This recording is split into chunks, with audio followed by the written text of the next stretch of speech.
पुराने शहर में पुलिस की जानिब से 8 बजे शब बाजार बंद कर देने के अहकाम और पुलिस की गाड़ियों के सायरन बजाते हुए गुजरने से पुराने शहर में अफरा तफरी का माहौल पैदा हो गया और अफवाहों का बाजार गर्म हो गया। बाज लोग ये समझ रहे थे कि अचानक कर्फ्यू लगा दिया गया क्योंकि पुलिस की गाड़ियां सायरन बजाते हुए दुकानात बंद करने की हिदायत दे रही थी।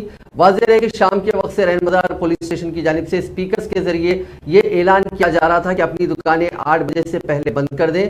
सोशल मीडिया के जरिए और व्हाट्सएप के ग्रुप के जरिए वीडियोस भी वायरल होना शुरू हो गए कि कारोबारी इदारे 8 बजे बंद कर दिए जाएं। रात के औकात में नौजवान सड़कों या गलियों में ग्रुप्स बनाकर खड़े ना हो। ग्रुप्स की शक्ल में जमा होने और माहौल को खराब करने पर पुलिस की जानिब से कार्रवाई की जाएगी।